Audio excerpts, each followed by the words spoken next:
재판이 42일 만에 재개됐습니다. 박 전 대통령의 사건을 맡게 된 국선 변호인 5명의 신상도 오늘 처음으로 공개됐습니다. 네, 그럼 현장 취재 기자 연결해서 자세한 내용 들어보겠습니다. 김유빈 기자. 네, 서울중앙지법에 나와 있습니다. 네, 박 전 대통령 재판 역시나 박 전 대통령은 불출석했다고요? 네, 그렇습니다. 박근혜 전 대통령에 대한 재판이 오늘 오전 10시 서울중앙지법 대법정에서 열렸지만 시작한 지 20분 만에 끝이 났습니다. 박 전 대통령은 오전 7시 30분쯤 허리 통증 등 건강상의 이유를 들어 불출석 사유서를 제출했는데요. 재판부는 박 전 대통령이 불출석한 상태에서 향후 재판을 걸석 재판으로 이어나갈지 여부를 내일 공판에서 최종 결정하겠다고 밝혔습니다. 네, 이 오늘 법정에서 공개된 국선 변호인 5명 몇 명이 누굽니까? 네, 오늘 오전 10시 재판 시작과 동시에 국선 변호인 5명의 명단이 공개됐는데요. 먼저 사법연수원 15기 조현권 변호사를 비롯해 남현우, 강철구, 김혜영, 박승길 변호사 5명입니다. 이 5명의 국선 변호인들은 모두 서울중앙지법에 소속된 국선 전담 변호인들인데요. 서울중앙지법에는 총 408명의 국선 변호인들이 있고 이 중에는 국선만 전담으로 하는 국선 전담 변호사가 총 30명 있는데 박 전 대통령 재판을 맡게 된 변호사가 총 5명이 된 셈입니다. 국선 변호인들은 앞서 재판부는 유영하 변호사 등 박 전 대통령의 사선 변호인단이 일괄 사임한 뒤 이 국선 변호인 5명을 지정했습니다. 네, 국선 변호인 5명이 박 전 대통령에게 접견 신청도 수차례 했는데 모두 거부당했다면서요? 그럼 박 전 대통령은 구치소에서 어떻게 지내고 있는 겁니까? 네, 그렇습니다. 국선 변호인 5명이 박 전 대통령에게 3차례에 걸쳐 접견을 신청했지만 박 전 대통령은 모두 거부했습니다. 박 전 대통령은 또 서울구치소에서 제공하는 신문과 방송 등의 언론도 일절 접하지 않고 있는 것으로 전해지는데요. 대신 박 전 대통령은 지지자들이 보내오는 편지들과 또 위인 전기 위주의 역사책을 탐독하고 있는 것으로 전해졌습니다. 박 전 대통령에게는 현재 지지자들의 편지가 매일 10여 통씩 전달이 되고 있고 또 최근에는 이 수치가 30통으로까지 늘어났는데요. 서울구치소 측은 박 전 대통령이 이 편지들을 일일이 읽고 있다고도 전했습니다. 지금까지 서울중앙지법에서 전해드렸습니다. 네, 두 분 모셨는데요. 백성문 변호사, 김성환 시사평론가와 함께하겠습니다. 네, 안녕하세요. 안녕하세요. 네, 박근혜 전 대통령의 재판이 42일 만에 재개됐지만 박 전 대통령이 불출석하면서 23분 만에 종료가 됐습니다. 대신 재판부는 내일 재판을 다시 열어서 걸석 재판 여부를 결정하겠다 이렇게 밝혔는데요. 일단 내일도 분명히 박 전 대통령이 안 나올 게 자명한데 오늘 바로 걸석 재판을 정해버리지 않고 이렇게 내일로 한 번 더 미룬 거는 뭐라고 봐야 될까요? 사실 저는 내일도 바로 진행을 할지에 대해서 좀 의문을 가지고 있는데요. 이제 재판부 입장에서 굉장히 부담스러운 게 있어요. 네. 걸석 재판이라는 건 말 그대로 피고인이 없어져서 하는 게 걸석 재판인데 피고인이 지금 엄연히 지금 서울구치소에 있고요. 네. 있는 상황에서 피고인이 없는 상태로 재판을 하게 되면 네. 향후에 또 이제 불공정성에 대한 우려들이 제기가 될 거란 말이에요. 네. 그렇기 때문에 일단 오늘 이제 40일 만에 열렸지만 오늘 바로 걸석 재판을 진행하기는 분명히 무리가 있다라고 저도 생각을 했었는데 지금 예상했던 것처럼 23분 만에 이제 오늘 재판을 마쳤죠. 네. 한 번이나 두 번 정도 소환 요구를 하고 이제 박근혜 전 대통령이 정말 출석하지 않을 것이다라는 게 명확해지는 상황 정도가 되면 이제 쉽게 말해서 사회적으로 정당성을 확보하는 거예요. 그러면 이 정도 되면 피고인이 없는 상태에서 국선 변호인 5명만 가지고 재판을 진행해도 된다. 그럴 수밖에 없다. 이런 정도의 정당성 확보 차원에서 일단 오늘은 걸석 재판을 진행하지 않았고요. 원래 오늘 이미경 그 부회장이 과거에 이제 뭐 변호인 등 정부 비판적인 영화를 만들어서 경영 일선에서 퇴진시켰다라는 의혹과 관련해서 이제 오늘 송경식 회장하고 조원동 전 경제수석을 증인신문하기로 했었는데 네. 그것도 일단 다 미뤄진 상황이라고 보시면 될 것 같습니다. 예. 지금 일단 팩스로 불출석 사유서를 제출을 했다고 합니다. 그 내용이 이제 건강상의 이유인데 내용은 이렇습니다. 피고인이 거동이 곤란할 정도의 신병으로 출석할 수 없는 사유, 허리 통증으로 경과를 관찰하고 있고 무릎에 부종이 있는데 처방받아서 약 먹고 있고 그래서 하루에 운동을 30분 정도 바깥에 나가서 하는 운동으로 좀 회복 중이다 이렇게 얘기를 하고 있는데 불출석할 정도의 건강 상태는 아닌 것으로 현재 뭐 병원에서 진단서도 떼보고 하면 그런데 그럼 이건 또 하나의 또 핑계가 되지 않을까 생각이 좀 들고요. 그러니까 뭐 다 아시다시피 박근혜 전 대통령이 이미 이 재판 보이콧을 하겠다고 하는 의사를 표명하지 않았습니까? 앞으로 재판에 나오지 않을 것이라고 하는 생각들을 우리가 다 했었는데요. 다시 한번 이번에 확인을 해줬다 이렇게 봐야 될 것 같습니다. 말씀하신 것처럼 오늘 오전 7시에 갑자기 서울구치소 측에 내 건강상 이유 때문에 재판에 참석할 수 없겠다 이렇게 불출석 사유서를 제출을 했는데 그 사유를 보면 사실 지난번에 병원에서 정확하게 진단을 받았을 때도 이건 퇴행성 질환이다. 이건 노인 나이가 들어가면서 예. 나타나는 그냥 어쩔 수 없는 현상에 가깝다라고 하는 진단 결과가 나왔는데도 이걸 가지고 사실 재판에 건강상 이유로 못 나오겠다고 얘기하는 것은 이전에 박 전 대통령이 얘기했던 것처럼 이번 이제 재판을 정치 투쟁화하겠다라고 하는 의사를 이번에 다시 한번 확인했다 이렇게 봐야 될 것 같습니다. 네.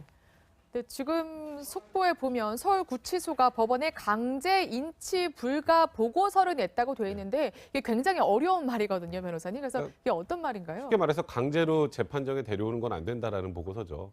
왜요? 그러니까 이제 뭐 건강상의 이유든 여러 가지 이유로, 그리고 사실 박 전 대통령 같은 경우에는 다른 아마 피고인이었으면 강제로라도 데리고 왔을 겁니다. 구인영장을 발부받아서. 근데 만약에 그런 모양새를 취할 경우에 사실 이게 오히려 더 여론에 좀 안 좋을 가능성도 있고, 또 굉장히 지금 말씀하셨던 것처럼 정치 투쟁화하기에 최적화된 환경을 만들어준 상황이 되기 때문에 재판부도 그런 무리수를 쓸 가능성은 별로 없고요. 네. 지금 보기에는 일단은 내일 한번 기를 더 잡고, 그래도 나오지 않는 사유 자체가 앞으로 계속 나오지 않을 것이 좀 명백하다고 판단이 되게 되면, 그렇게 되면 이제 재판부도 어쩔 수 없이 이제 걸석 재판을 진행해서 일단 이번 재판을 끌고 갈 수밖에 없는 상황이 아닌가. 근데 이거는 사실 전직 대통령이라는 신분의 특수성도 고려가 된 그런 결정이라고 보셔야 될 것 같습니다. 예. 자, 걸석 재판 여부는 내일 가야 최종 결정이 될 것 같으로 보이는데, 오늘 박근혜 전 대통령의 변호를 담당한 유영하 변호사 등의 변호인단을 대신해서 변호를 담당하게 될 5명의 국선 전담 변호인들의 면면이 공개가 됐습니다. 제가 사진과를 준비를 해봤는데, 조현권 변호사 가장 나이가 많고요. 60대. 네. 그다음에 나머지 강철구, 남현우, 박승길, 김혜영 변호사, 2명의 여자 변호사와 3명의 남성 변호사. 자, 국선 전담 변호인이라고 합니다. 네. 그리고 그 얘기는 국선 사건만 한다는 거죠. 다른 네, 그렇죠. 사건을 하지 않고. 근데 국선 전담 변호인이 요즘에 굉장히 인기가 많은 직종입니다. 왜 그렇습니까? 저희 쪽에서 원래 과거에는 정말 이제 공익적으로 특별한 사명을 갖고 계신 분들이 연수를 마치고 나는 국선 변호인을 하겠다 하면 다 됐어요, 옛날에는. 예. 근데 지금은 사실 뭐 여러 가지 측면인데 공익적인 목적으로 국선 변호인을 하시고 싶어 하시는 분들 계시지만, 또 하나는 요즘에 변호사 시장이 너무 어려운데 예. 국선 변호인은 좀 그래도 아주 보수가 많지 않아도 안정적인 생활은 가능하거든요. 공무원 비슷한 거죠? 그렇죠. 네. 그러니까 국선만 하면서 나라에서 보수를 받는 거니까. 그래서 그래도 요즘에 불투명한 변호사 시장에서 이 정도면 괜찮다고 해서 요즘에는 연수원에서도 그렇고 로스쿨에서도 그렇고 성적이 굉장히 높은 분들이 국선 신청을 변호인도? 하고요. 예. 작년 상반기 같은 경우 보니까 한 10.3대 1? 그러니까 10명 중에 1명만 국선 변호인 선정될 굉장히 정도니까 높네요. 요즘에는 이제 저희 쪽에서 굉장히 이제 인기 있는 직종 중에 하나인데, 이번에 국선 변호인 분들의 이제 면면을 보니까 재판부의 고민이 많이 묻어나는 것 같아요. 국선 변호인이 선정되는데 이렇게 경력이 많은 변호사들 선정 잘 안 합니다. 아, 그래요? 네. 아. 그리고 이게 5명이나 선정이 돼서 이게 딱 보면 조용권 변호사를 필두로 해서 이렇게 전체적으로 팀을 짤 수 있는 정도의 수준의 변호사들로만 채워진 거라는 생각이 들고요. 경력이 꽤 길더라고요. 조 변호사는 이제 가장 선임인데 2006년부터 국선을 전담을 했으니까 네. 11년 차고요. 그렇죠. 그다음에 그 밑에 있는 강철구 변호사도 2008년부터 했으니까 거의 10년 차. 베테랑 국선 변호인을 꾸렸어요. 그런 분들일 정도가 돼야 지금 이 박근혜 대통령의 그 어마어마한 기록과 효율적인 재판 진행, 거기다 박 전 대통령이 접견도 안 해줄 거라는 것도 어느 정도 예견이 돼 있는 상황이기 네. 때문에 이제 만약에 이제 걸석 재판이 진행되면은 이런 생각하시는 분들이 있더라고요. 박근혜 전 대통령이 안 나오면 그냥 일방 진행으로 끝나는구나라고 생각하시는 분들이 있을 텐데 예. 그게 아니고요. 이 국선 변호인 5명이 증인신문상 다 만들어서 증인신문 합니다. 아. 피고인만 없는 거예요. 아. 근데 다만 이런 질문을 해도 되는지에 대해서 박 전 대통령과 교감이 없으니까 아무래도 박 전 대통령에게 참석하는 것보다는 좀 불리하게 돌아갈 가능성이 예, 많지만 예. 이 국선 변호인이 지금 편파적이다, 불공정하다는 우려를 씻기 위해서는 박근혜 전 대통령과 접견을 하지 않더라도 어느 정도 재판 진행을 해줘야 된단 말이에요. 예. 그러다 보니까 재판부에서 좀 고심을 하고 좀 경력이 많은 국선 변호인들을 선정한 게 아닌가 싶습니다. 예. 네. 뭐 베테랑 변호사를 이제 재판부가 지정해 주긴 했는데 박 전 대통령은 전혀 응답할 의사가 없는 것 같습니다. 방금 전해온 소식에 따르면 이제 조현권 변호사가 그 가장 이제 연차가 높은 변호사죠. 이제 법정에서 호소하기를 11월 13일, 13일, 20날 우리가 박 전 대통령에게 이메일로 좀 접견을 요청한다 이렇게 서신을 보냈는데 3일만 응답이 오고 거절한다는 뜻이고요.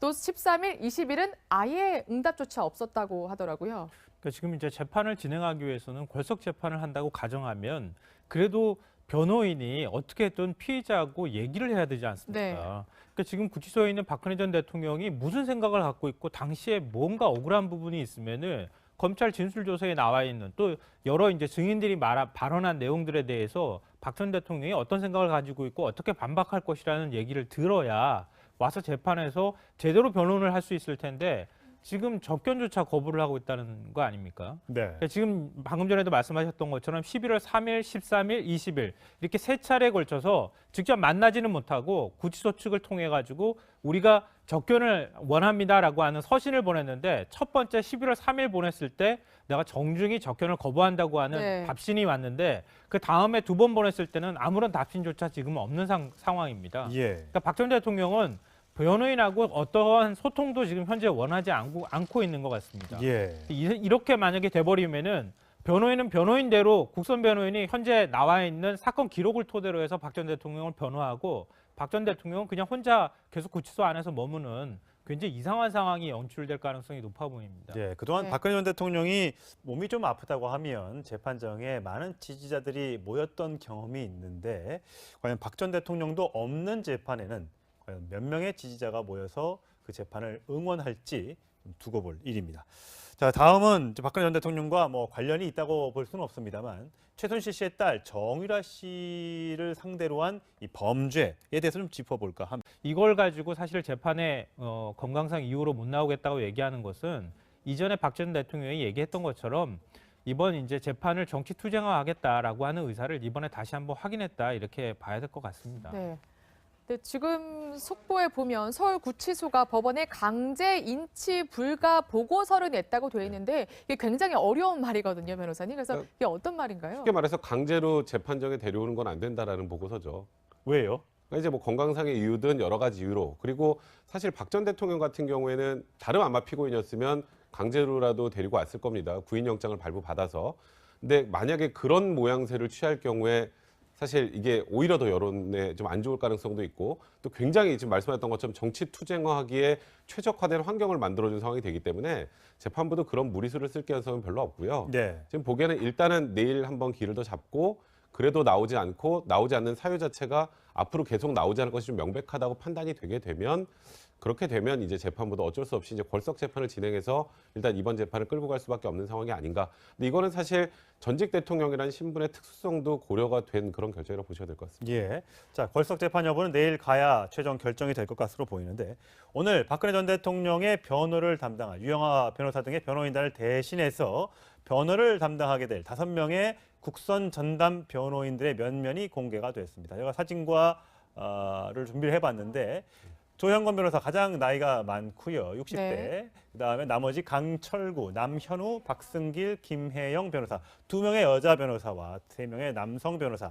자, 국선 전담 변호인이라고 합니다. 네. 그리고 그 얘기는 국선 사건만 한다는 거죠. 다른 네, 그렇죠. 사건을 하지 않고. 근데 국선 전담 변호인이 요즘에 굉장히 인기가 많은 직종입니다. 왜 그렇습니까? 저희 쪽에서 원래 과거에는 맞췄죠. 네. 한 번이나 두 번 정도 소환 요구를 하고 이제 박근혜 전 대통령이 정말 출석하지 않을 것이다라는 게 명확해지는 상황 정도가 되면 이제 쉽게 말해서 사회적으로 정당성을 확보하는 거예요. 그러면 이 정도 되면 피고인이 없는 상태에서 국선 변호인 5명만 가지고 재판을 진행해도 된다. 그럴 수밖에 없다. 이런 정도의 정당성 확보 차원에서 일단 오늘은 골석 재판을 진행하지 않았고요. 원래 오늘 이미경 그 부회장이 과거에 이제 뭐 변호인 등 네. 정부 비판적인 영화를 만들어서 경영 일선에서 퇴진시켰다라는 의혹과 관련해서 이제 오늘 송경식 회장하고 조원동 전 경제수석을 증인신문하기로 했었는데 네. 그것도 일단 다 미뤄진 상황이라고 보시면 될 것 같습니다. 예.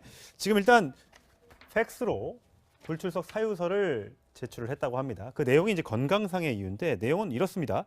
피고인이 거동이 곤란할 정도의 신병으로 출석할 수 없는 사유, 허리 통증으로 경과를 관찰하고 있고 무릎에 부종이 있는데 처방받아서 약 먹고 있고 그래서 하루에 운동을 30분 정도 바깥에 나가서 하는 운동으로 좀 회복 중이다 이렇게 얘기를 하고 있는데 불출석할 정도의 건강 상태는 아닌 것으로 현재 뭐 병원에서 진단서도 떼보고 하면 그런데 그럼 이건 또 하나의 또 핑계가 되지 않을까 생각이 좀 들고요.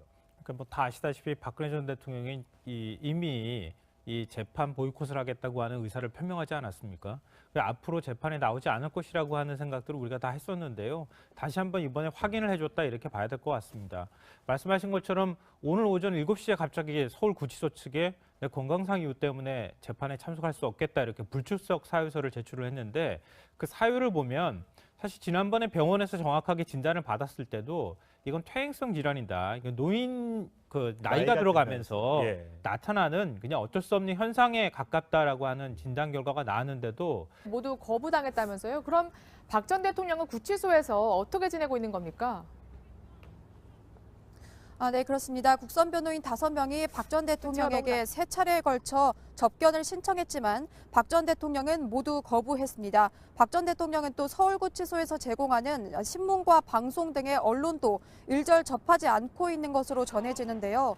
대신 박 전 대통령은 지지자들이 보내오는 편지들과 또 위인 전기 위주의 역사책을 탐독하고 있는 것으로 전해졌습니다. 박 전 대통령에게는 현재 지지자들의 편지가 매일 10여 통씩 전달이 되고 있고 또 최근에는 이 수치가 30통으로까지 늘어났는데요. 서울구치소 측은 박 전 대통령이 이 편지들을 일일이 읽고 있다고도 전했습니다. 지금까지 서울중앙지법에서 전해드렸습니다. 네, 두 분 모셨는데요. 백성문 변호사, 김성환 시사평론가와 함께하겠습니다. 네, 안녕하세요. 안녕하세요. 네, 박근혜 전 대통령의 재판이 42일 만에 재개됐지만 박 전 대통령이 불출석하면서 23분 만에 종료가 됐습니다. 대신 재판부는 내일 재판을 다시 열어서 걸석 재판 여부를 결정하겠다 이렇게 밝혔는데요. 일단 내일도 분명히 박 전 대통령이 안 나올 게 자명한데 오늘 바로 걸석 재판을 정해버리지 않고 이렇게 내일로 한 번 더 미룬 거는 뭐라고 봐야 될까요? 사실 저는 내일도 바로 진행을 할지에 대해서 좀 의문을 가지고 있는데요. 이제 재판부 입장에서 굉장히 부담스러운 게 있어요. 네. 걸석 재판이라는 건 말 그대로 피고인이 없어져서 하는 게 걸석 재판인데 피고인이 지금 엄연히 지금 서울구치소에 있고요. 네. 있는 상황에서 피고인이 없는 상태로 재판을 하게 되면 네. 향후에 또 이제 불공정성에 대한 우려들이 제기가 될 거란 말이에요. 네. 그렇기 때문에 일단 오늘 이제 40일 만에 열렸지만 오늘 바로 걸석 재판을 진행하기는 분명히 무리가 있다라고 저도 생각을 했었는데 지금 예상했던 것처럼 23분 만에 이제 오늘 재판이 42일 만에 재개됐습니다. 박 전 대통령의 사건을 맡게 된 국선 변호인 5명의 신상도 오늘 처음으로 공개됐습니다. 네, 그럼 현장 취재 기자 연결해서 자세한 내용 들어보겠습니다. 김예빈 기자. 네, 서울중앙지법에 나와 있습니다. 네, 박 전 대통령 재판 역시나 박 전 대통령은 불출석했다고요? 네, 그렇습니다. 박근혜 전 대통령에 대한 재판이 오늘 오전 10시 서울중앙지법 대법정에서 열렸지만 시작한 지 20분 만에 끝이 났습니다. 박 전 대통령은 오전 7시 30분쯤 허리 통증 등 건강상의 이유를 들어 불출석 사유서를 제출했는데요. 재판부는 박 전 대통령이 불출석한 상태에서 향후 재판을 걸석 재판으로 이어나갈지 여부를 내일 공판에서 최종 결정하겠다고 밝혔습니다. 네, 이 오늘 법정에서 공개된 국선 변호인 5명 몇 명이 누굽니까? 네, 오늘 오전 10시 재판 시작과 동시에 국선 변호인 5명의 명단이 공개됐는데요. 먼저 사법연수원 15기 조현권 변호사를 비롯해 남현우, 강철구, 김혜영, 박승길 변호사 5명입니다. 이 5명의 국선 변호인들은 모두 서울중앙지법에 소속된 국선 전담 변호인들인데요. 서울중앙지법에는 총 408명의 국선 변호인들이 있고 이 중에는 국선만 전담으로 하는 국선 전담 변호사가 총 30명 있는데 박 전 대통령 재판을 맡게 된 변호사가 총 5명이 된 셈입니다. 국선 변호인들은 앞서 재판부는 유영하 변호사 등 박 전 대통령의 사선 변호인단이 일괄 사임한 뒤 이 국선 변호인 5명을 지정했습니다. 네, 국선 변호인 5명이 박 전 대통령에게 접견 신청도 수차례 했는데 정말 이제 공익적으로 특별한 사명을 갖고 계신 분들이 연수를 마치고 나는 국선 변호인을 하겠다 하면 다 됐어요, 옛날에는. 예. 근데 지금은 사실 뭐 여러 가지 측면인데 공익적인 목적으로 국선 변호인을 하시고 싶어 하시는 분들 계시지만 또 하나는 요즘에 변호사 시장이 너무 어려운데 예. 국선 변호인은 좀 그래도 아주 보수가 많지 않아도 안정적인 생활은 가능하거든요. 공무원 비슷한 거죠? 그렇죠. 네. 그러니까 국선만 하면서 나라에서 보수를 받는 거니까. 그래서 그래도 요즘에 불투명한 변호사 시장에서 이 정도면 괜찮다고 해서 요즘에는 연수원에서도 그렇고 로스쿨에서도 그렇고 성적이 굉장히 높은 분들이 국선 신청을 변호인도? 하고요. 예. 작년 상반기 같은 경우 보니까 한 10.3대 1? 그러니까 10명 중에 1명만 국선 변호인 선정될 굉장히 정도니까 높네요. 요즘에는 이제 저희 쪽에서 굉장히 이제 인기 있는 직종 중에 하나인데 이번에 국선 변호인 분들의 이제 면면을 보니까 재판부의 고민이 많이 묻어나는 것 같아요. 국선 변호인이 선정되는데 이렇게 경력이 많은 변호사들 선정 잘 안 합니다. 그래요. 네. 아. 그리고 이게 5명이나 선정이 돼서 이게 딱 보면 조용건 변호사를 필두로 해서 이렇게 전체적으로 팀을 짤 수 있는 정도의 수준의 변호사들로만 채워진 거라는 생각이 들고요. 경력이 꽤 길더라고요. 조 변호사는 이제 가장 선임인데 2006년부터 국선을 전담을 했으니까 네. 11년 차고요. 그렇죠. 그다음에 그 밑에 있는 강철구 변호사도 2008년부터 했으니까 거의 10년 차. 베테랑 국선 변호인을 꾸렸어요. 그런 분들일 정도가 돼야 지금 이 박근혜 대통령의 그 어마어마한 기록과 효율적인 재판 진행, 거기다 박 전 대통령이 접견도 안 해줄 거라는 것도 어느 정도 예견이 돼 있는 상황이기 네. 때문에 이제 만약에 이제 걸석 재판이 진행되면은 이런 생각하시는 분들이 있더라고요. 박근혜 전 대통령이 안 나오면 그냥 일방 진행으로 끝나는구나라고 생각하시는 분들이 있을 텐데 예. 그게 아니고요. 이 국선 변호인 5명이 증인신문상 다 만들어서 증인신문 합니다. 피고인만 없는 거예요. 근데 다만 이런 질문을 해도 되는지에 대해서 박 전 대통령과 교감이 없으니까 아무래도 박 전 대통령에게 참석하는 것보다는 좀 불리하게 돌아갈 가능성이 많지만 이 국선 변호인이 지금 편파